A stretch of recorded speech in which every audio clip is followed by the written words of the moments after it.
Alhamdulillah. Alhamdulillahilladzi tawallal muhsinina bil ihsani takarruman minhu wa fadla wa zaqal musiiina alamal khizyi wal hawani insafan minhu wa adla. Ashhadu an la ilaha illallah alladzi ba'atha likulli ummatin rasula wa ashhadu anna sayyidana Muhammadan abduhu wa rasuluhu Zul izzati jamalan wa jalala. Allahumma salli wa sallim wa barik ala nabiyyina Muhammadin alladhi hadan nasa sabila wa ala alihi wa sahbihi wal muslimina ijmala. Amma ba'du fa ya ayyuhal hadiruna ittaqullah wa aynama kuntum fatamma wajhullah. Wa annal mu'mina syakara ala ma an'ama wa sabara ala ma asaba wa taba in zalama nafsah fatadabbaru maqala a'la sanam wa sari'u ila maghfiratin min rabbikum wa jannah. Sadaqallahul azim wa sadaqa rasuluhun nabiyul habibul karim wa nahnu ala dzalika minasyahidin. Hadirin jamaah salat Jumat rahimakumullah. Perbedaan muslim dan non-muslim dalam mensikapi dan mensiasati kehidupan orang Islam berangkat dari sebuah pemahaman dan i'tiqad bainal ikhtiyar wal qadar. Apapun yang menjadi hajat kehidupan kita, Allah membuka pintu untuk melakukan ikhtiar, memilih, memilah, memanage, kemudian mengeksekusi dalam sebuah pilihan. Tetapi pemahaman dia sebagai seorang muslim, setelah ikhtiar ada qadar. Qadar, bahasa Arab qadar, bahasa Indonesia sudah diintrodusir. Qadar artinya ukuran, di mana seseorang tidak bisa melampaui pada ukuran-ukuran yang Allah sudah tetapkan.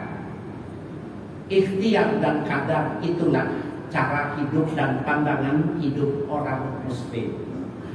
Oleh karena itu setiap kali dia mengatakan dan menyatakan keberhasilan, setiap kali dia mensikapi sesuatu yang menguntungkan, maka dia mengatakan hadza min fadli rabbi. Inilah karunia Tuhanku. Dengan begitu maka orang terhindar dari penyakit sombong. Dalam kamus bahasa Indonesia, sombong adalah menghargai diri sendiri yang berlebihan.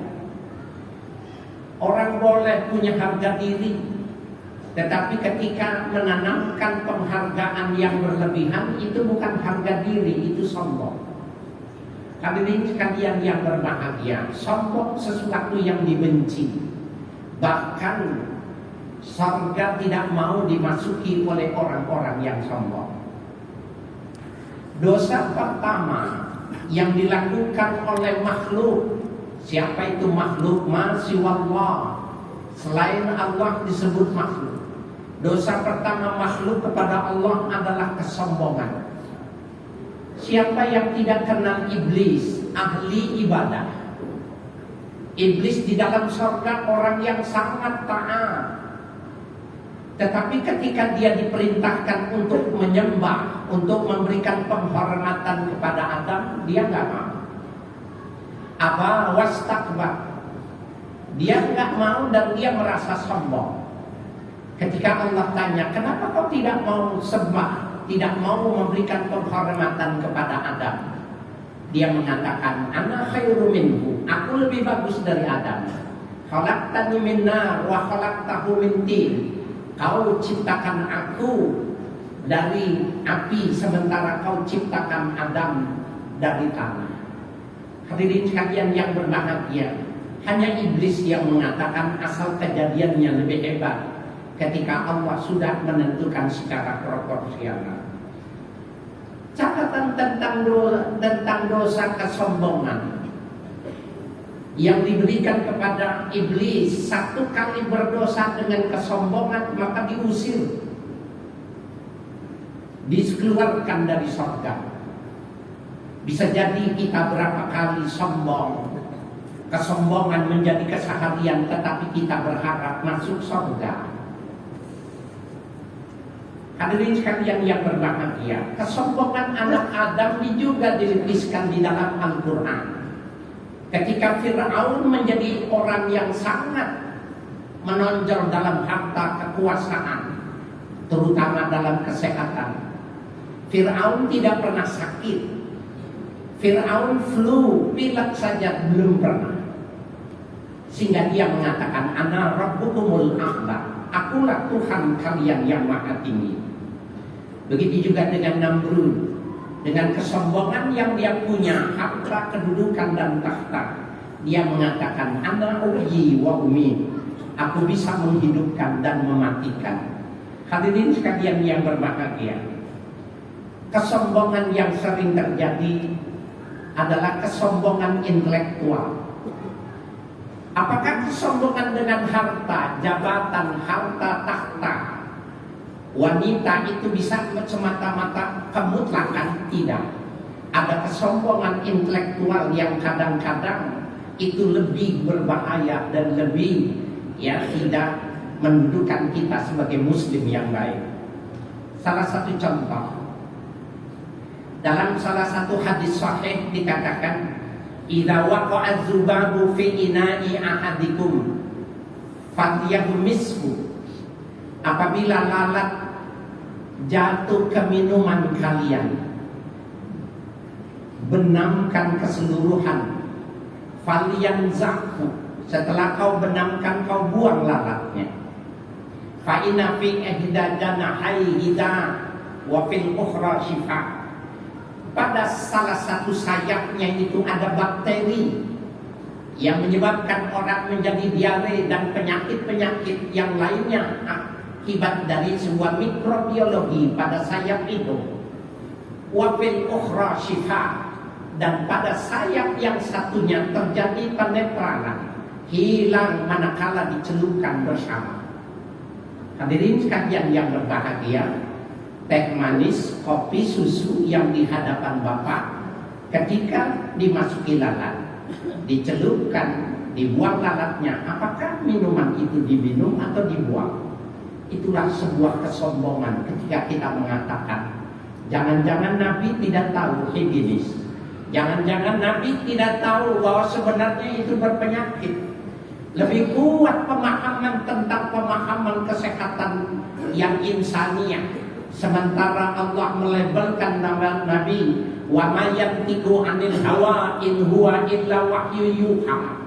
Muhammad itu kalau berbicara tidak pernah berdasarkan keinginannya, kecuali ada wahyu yang lebih dulu datang dan disampaikan. Adakah pernah kesombongan itu pada diri kita?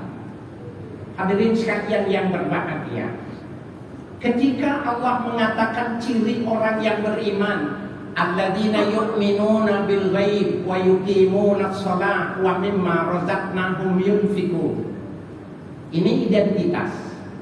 Orang yang beriman itu percaya dengan yang gaib. Apa itu? Kita harus beriman Allah punya skenario dengan Palestina. Wa yuqimuna shalah, kita wajib melakukan sholat. As-sholat bermakna ad-du'a. Kalau kita beriman, maka saudara kita tersakiti, maka kita berdoa. Wa mimma razaqnahum yunfikun. Allah bilang, dan sebagian yang aku berikan kepadamu infakkan. Bukan punya kita. Kenapa kita sombong, kita mengatakan secara rasio, itu kan beda negara. Kenapa kita sombong mengatakan saya susah payah, mana mudah, ketika dia menyadarkan bahwa sesungguhnya wallahu khalaqakum wa ma ta'malun, Allah yang menciptakan kamu dan semua kreasi pekerjaanmu Allah yang buat. Kenapa kau klaim itu menjadi semua milikmu sehingga kau genggam tanganmu? Ini adalah sebuah kesombongan intelektual. berdoa tidak suka, berinfak malas karena dia menganggap itu adalah prestasi. Hadirin sekalian yang berbahagia, terlebih lagi bagi orang yang flexing. Flexing itu menyombongkan sesuatu, padahal yang disombongkan belum tentu punyanya. Kalau sombong flexing bisa jadi sesuatu yang hebat, tapi sisi lain nol. Sisi lain yang tidak punya kemajuan. Itulah orang-orang yang tidak sadar bahwa sebenarnya ada kesombongan. Flexing adalah sebuah kesombongan. Bapak sekalian yang berbahagia, hampir banyak kita lihat di media sosial, manakala masuk di restoran besar, sudah kumpul keluarganya mau makan, tangannya disingkirkan. Apa yang dilakukan? Dipoto, diposting. Nabi mengajarkan kalau kau masak, banyakkan kuahnya. Walaupun cuma satu kerat daging, berikan dengan air yang banyak agar lebih luas. Perintahnya itu lahir dengan sebuah flexing, kesombongan yang disodakohkan gambarnya. Tidak mengenyangkan, bahkan itu menghilangkan keberkahan. Hadirin sekalian yang berbahagia, di kalangan para mutasawwifin, mereka tidak mau makan di restoran yang makanan itu terlihat oleh orang-orang miskin yang lewat di depannya. Kenapa mereka tidak mau memakannya? Karena keberkahan dari makanan yang terpajang itu sudah terbawa oleh mata orang miskin, orang-orang yang tidak mampu, yang tidak bisa membeli. Dia pengen tapi dia tidak bisa, sehingga pandangannya ditolakkan ke tempat yang lain. Kita bisa jadi kenyang memakannya, tetapi keberkahannya sudah terbawa oleh mata orang-orang miskin. Bukankah itu flexing? Hadirin sekalian yang berbahagia, sebagai penutup khutbah ini, saya ingin menyampaikan agar supaya berimbang antara orang yang mencari dan orang yang tidak mendapatkan dunia ini. Salah seorang sahabat Nabi, Sayyidina Ali karramallahu wajhah, beliau pernah berpesan, la tahzan ala dunia. Kau jangan kecewa bila kau tidak bisa mendapatkan dunia. Fa inna dunya sittatu asya. Dunia itu cuma 6 hal. Makul, yang dimakan, wa mashrubun, sesuatu yang diminum, malbusun, yang kita pakai, masmumun, yang kita hirup aromanya, parfum, markubun, yang kita kendarai, wa mankuhun, dan yang kita nikahi. Hadirin jamaah salat Jumat rahimakumullah. Lebih lanjut beliau mengatakan, fa ahsanu ta'ami hal asad. Sehebat-hebatnya makanan kalian itu madu. Wa huwa bazgatuz zubaba. Padahal madu yang kalian hebat, merasa hebat punya ketika memilikinya, itu adalah liur dari binatang lebah. Adakah liur pantas untuk dibanggakan? Wa aksaru syarabihal ma. Dan yang paling dibutuhkan manusia adalah air. Wa yashtawi fihi jami'ul hayawanat. Apa hebatnya dengan manusia membutuhkan air? Karena binatang yang paling kotor pun, anjing babi, sama mengkonsumsi air. Wa afdalul malbusid dibaj. Sehebat-hebatnya pakaian kalian itu sutra. Wa wanas jududah. Padahal sutra itu adalah limbah yang keluar dari dubur binatang ulat yang menjijikan. Wa afdalul masmum al-misk. Sebagus-bagusnya parfum adalah parfum yang hewani yang namanya misik. Orang Eropa bilang menyebutnya masdi. Dia adalah seperti kelenjar, seperti kantong kemih dari darah, dan hukumnya najis pada binatang-binatang sejenis kijang dan yang laki-laki dan sudah bertaring. Lalu dia melakukan transformasi bentuk Dalam ilmu fikih itu disebut dengan istihalah. Inqilabu hakikati syai' ila syai'in akhar. Ketika darah itu berubah menjadi parfum yang wangi, maka itulah minyak misk. Itulah yang dipergunakan oleh raja-raja. Tahukah kamu bahwa damul fa'rah? Padahal itu cuma sekedar darah yang melakukan transformasi. Apa yang bisa dibanggakan? Wa afdalul manqubil faras. Sehebat-hebatnya kendaraan kalian adalah kuda. Kalau sekarang hebat orang kalau naik mobil yang bermerek, yang punya nilai harga mahal. Wa alaiha yuqtalur rijal. Berapa banyak orang mati di dalam kendaraan yang dia puja, yang dihormatinya. Wa amman manku fannisa. Adapun yang kalian nikahi itu, yang kalian banggakan itu adalah wanita. Ketika punya istri cantik, punya menawan, kalian bangga. Wa huwa mabalun bil mabal. Wanita tidak lebih dari sekedar kenikmatan mempertemukan ujung tempat pipis dengan ujung tempat pipis. Adakah semua yang kotor, yang jelek ini menjadi pantas untuk kita banggakan, kita memilikinya? Sehingga tangan menggenggam, sehingga mulut tidak mau mengucapkan doa untuk mereka. La haula wa la quwwata illa billah. Barakallahu li wa lakum fil Qur'anil azim wa nafa'ani wa iyyakum bima fihi minal ayati wa dzikril hakim. Wa taqabbal minni wa minkum tilawatahu innahu was-sami'ul 'alim. Aqulu qawli hadza wa astaghfirullahal azim li wa lakum wa lisairil muslimina wal muslimat wal mu'minina wal mu'minat. Fastaghfiruh innahu al-ghafurur rahim.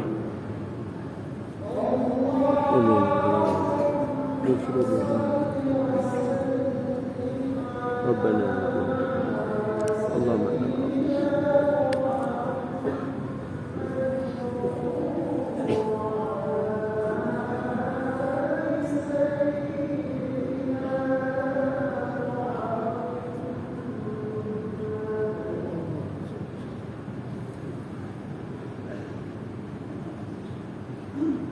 Alhamdulillahilladzi ja'ala al-jum'ata sayyidal ayyami lil muslimin wa aksara sawaba fihi wal hikama lil 'amilin wa khasaratan lil kusala wal ghafilin. Asyhadu an la ilaha illallah wahdahu la syarika lahul haqqul mubin wa asyhadu anna sayyidana wa nabiyyana Muhammadan abduhu wa rasuluhu imamal anbiya'i wal mursalin. Amma ba'du fa ya ayyuhal muslimuna usi nafsi wa iyyakum bi taqwallahil matin waqsiru bil istighfari wal a'mali salihin walzimu bi hadzal yawm bil azkari was salawati 'alan nabiyil amin kama anna Allah ta'ala amarakum amima wa bada'a bi nafsihi ta'zima wa qala jalla jalaluhu ta'lima. Inna Allaha wa malaikatahu yusalluna 'alan nabi ya ayyuhalladzina amanu sallu 'alaihi wa sallimu taslima. Allahumma salli wa sallim wa barik ala nabiyyina Muhammadin wa alihi wa sahbihi al-mashhurin wa baqiyati sahabati wa tabi'in wa tabi'in tabi'ina lahum bi ihsanin ila yaumiddin wa alaina ma'ahum bi rahmatika ya arhamar rahimin. Allahumma ighfir warhamil muslimina wal muslimat wal mu'minina wal mu'minat al ahya'i minhum wal amwat innaka sami'un qaribun mujibud da'wat famhu 'anna dzunuba wal khataaya was sayyi'at famhu 'anna dzunuba wal khataaya was sayyi'at famhu 'anna dzunuba wal khataaya was sayyi'at. Allahumma ij'alna minal ladzina yastami'una al-qawla fayattabi'una ahsana. Walhamdulillahi rabbil alamin. Ibadallah, innallaha ya'muru bil adli wal ihsan wa ita'i dzil qurba wa yanha 'anil fahsya'i wal munkari wal baghi ya'idzukum la'allakum tadhakkarun wa la dzikrullahi akbar.